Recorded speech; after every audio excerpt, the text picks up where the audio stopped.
Hey guys, what's up? Welcome back here to today's edition of Advanced Bass Fishing, and really appreciate you guys swinging by the channel to check out today's video and spend this time with me.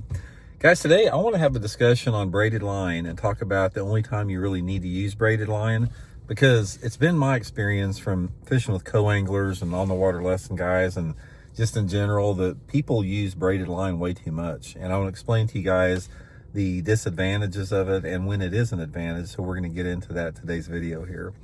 Also guys, you see me, I've been doing a lot of videos in the car lately. You guys know how it gets sometimes. I've been so freaking busy. I hadn't had really time to go to the lake or get out much to do videos, but I promise you I'm going to start doing that here before much too longer.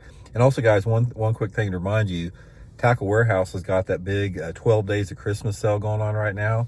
I'll have my Tackle Warehouse link in the description of this video. If you guys would like to use that link to take advantage of those 12 days of Christmas sales, it's a great time to get stocked up on baits or rain gear or whatever you need. So I'll put that link in the description. So I really appreciate that.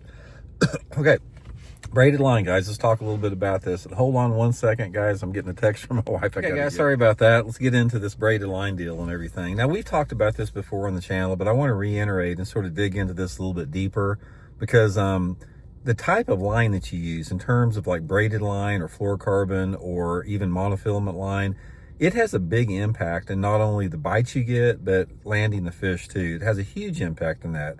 And especially when you're talking about braided line or fluorocarbon line, the number of bites that you get correlated between the two, it's not even in the same universe. I can tell you guys right now, it doesn't matter what you're doing, unless you're throwing like a frog over matted vegetation or a topwater lure.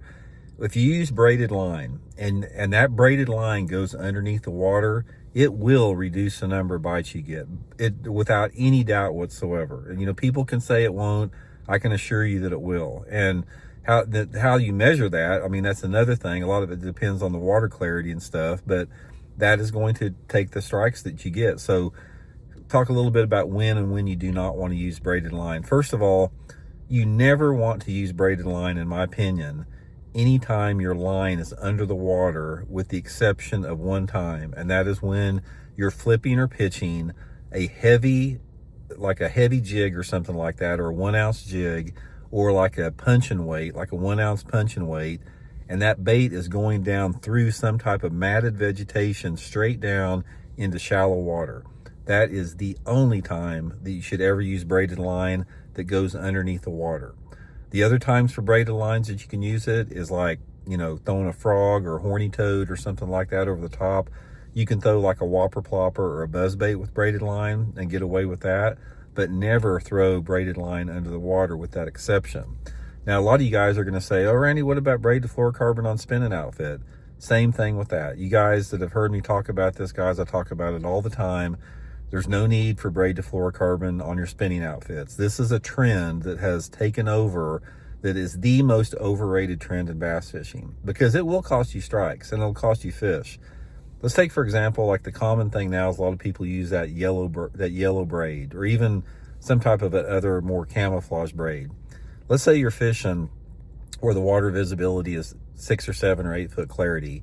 And even if you got like a 15-foot leader, let's say you got a 10 or 15-foot leader of fluorocarbon on your bait, if you're fishing 15 or 20 feet deep and that braid is in the water, those fish can still see that. I mean, they're not stupid. A bass can sense and bite a minnow in the pitch black dark at midnight, and you can't tell me that if you got a piece of yellow string coming in the water that they don't see that. Now, are they going to still bite with it sometimes? Yeah, you can still catch fish with it, but the point is, it's probably costing you fish. And if you're one of those guys that says, okay, Randy, you don't know what you're talking about, because I see these Elite Series guys catching 20-pound bags of smallmouth using braid and fluorocarbon all the time, that ain't because they're using braid to fluorocarbon. I can promise you, if they would use straight fluorocarbon, they'd probably catch 21 pounds instead of 20 pounds. It makes a difference.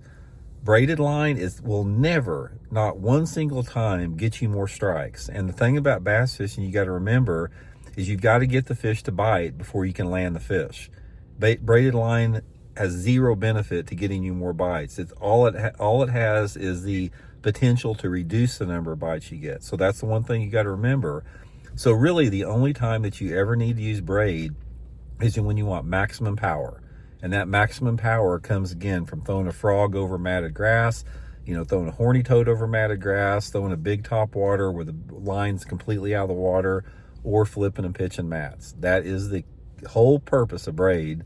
So use braid sparingly. It's like you don't have to use it all the time. If you're one of those people that rely on it all the time, just stop using it. Never ever use braid on any type of moving lure like a spinnerbait or a crankbait or a jerkbait or a chatterbait or anything like that. It's going to take away the strikes you get. And I'm not saying you can't catch a fish using braid. Yeah, you can catch fish on it, but you're not going to catch as many fish with it. So just remember that. Most of the time, fluorocarbon is going to take the brunt of all your fishing applications. I probably use fluorocarbon line, I'm going to guess, at least 90% of the time. And the other 10%, I may throw monofilament with a topwater lure, like a walking topwater, like a spook or a popper.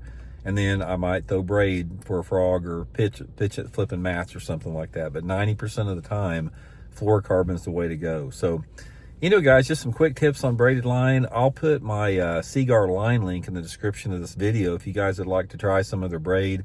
They got a line called Smackdown Braid. It's really low vis.